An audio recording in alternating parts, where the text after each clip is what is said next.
Hey guys, it's Killswitch95, and today we're going to be looking at a totally different type of game than what I normally play on Overlord. So, it's day 4 in the Normandy missions. So, my peak thing that I'm thinking of is, okay, damage 5 heavy tanks. Now, previous battle, I got 2 damaging hits. So, I'm thinking, noticing that they got Carnarvons or ISs, I'm wanting to know where the ISs are going to go, because I'm pretty sure the Carnarvons are going to go to the 8-9 line to get hulled down. Well, I was half right. One of them is. One of them is not. So, I'm going to drive to the 4 line. Now, I do know the risks with the 4 line, which is you go to E4, you get in a brawl fight with a heavy, and every time you try and make a poke or play, you get dicked on by TDs from B4 or A4 and RD.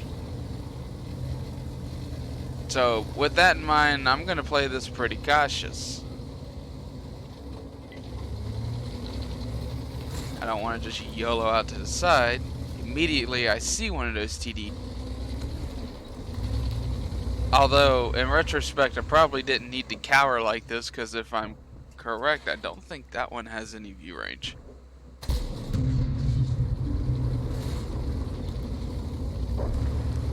A perspective shot at best. If it would have hit, it would have been hilarious. But that's to be expected. And at this point, I notice, oh, there's an IS-2 and a Carnarvon going beach. So immediately, my D-Day mission instinct kicks in. I'm like, alright, it may throw the game, but I'm gonna go beach and get at least 3 hits on these heavies, preferably kill them.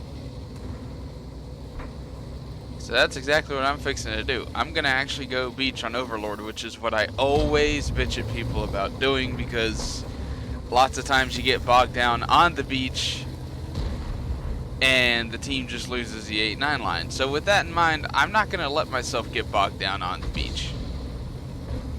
And this tank can't really get bogged down at range anyway. It's more of a close range knife fighter type tank. Right now I realize, wow, my gun depression is pretty depressing. But 6.5 degrees is still way better than even that IS-2, so I'll take it. Now I am going to make a misplay here, because really I should have side scraped off of this boat. But I'm not. I'm going to poke my lower plate out, and that's going to give him a free shot. That was stupid. I shouldn't have played it like that. I should have played it like this.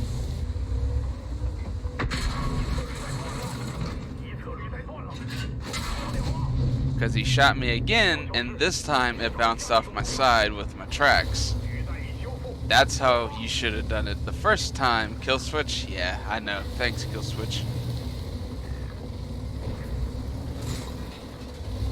I'm going to try the same thing again over here.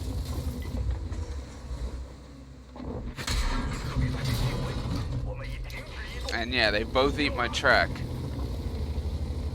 And that's really the thing with this tank, is that after its armor got buffed to the Type 59's levels, especially on the hull with the tracks, you can side scrape quite effectively with this if you do it right, because the tracks eat a lot of damage and take up a wide selection of the armor choices to shoot at. Like half the hull is tracks.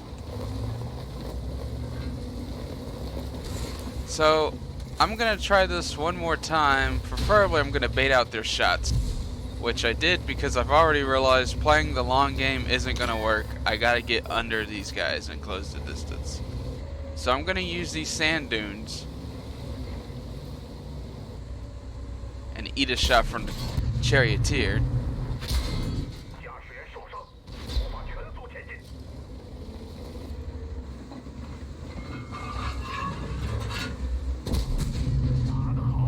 And yes, at this point I'm still thinking of my D-Day mission. I want to shoot the IS-2, but really, I need to get the charioteer out first. Like, the IS-2's on enough HP, if the TS-5 shoots him once, I'll still be able to get a shot into him, so I'm not really worried about it.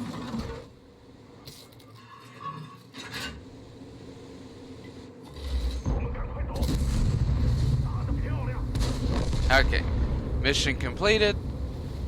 time to stop tunnel visioning on heavies and actually try and win this match, and I realized, hey, actually not doing too bad on the other flank, so if we can push up here relatively quickly, we can encircle them.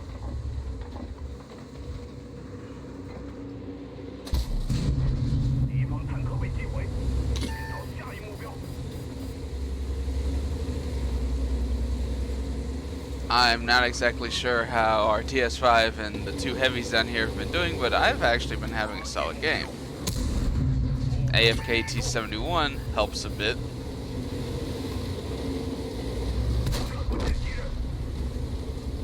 But now comes the problem with pushing beach. Not only the problem of A, your guns are out of the fight except for anybody directly on the 1, 2, 3 line, but if you do win this fight, now you've got this grueling minute or so crawl back up to the rest of the map, which is why, generally speaking, going beach on Overlord just is not a good play.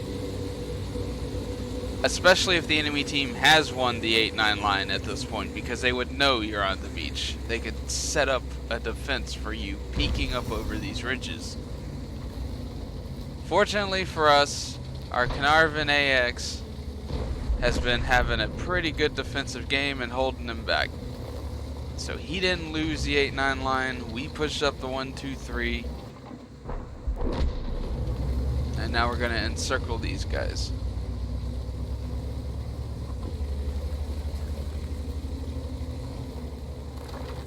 I know generally where they are, but I don't actually know where they are, though.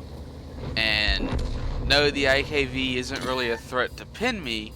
I'm worried about Artie.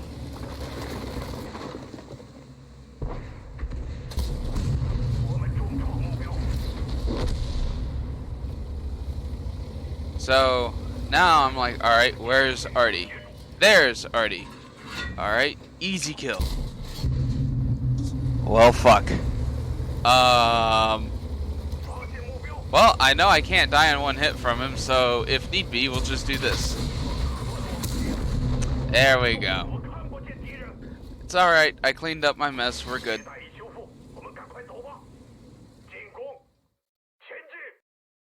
So, yeah. An actually somewhat workable game on Overlord where you push the beach, which I still would not recommend at all, because as I said, when you push beach, you're taking your gun out of the fight for the rest of the map, and you have to push back up off of the beach, which takes a minute, which gives whoever's left on the rest of the map time to set up a defense. It's typically not a good play to do. Typically, moving more around the 6, 7, 8, 9 line would be a better play to do, because using that big old bowl in the middle of the map, you can control the north, the east, the west, and the south, where the capture points are. The capture points being off the beach means that beach holds almost no strategic value whatsoever, really. It really doesn't. Alrighty, I'll see you on the next one.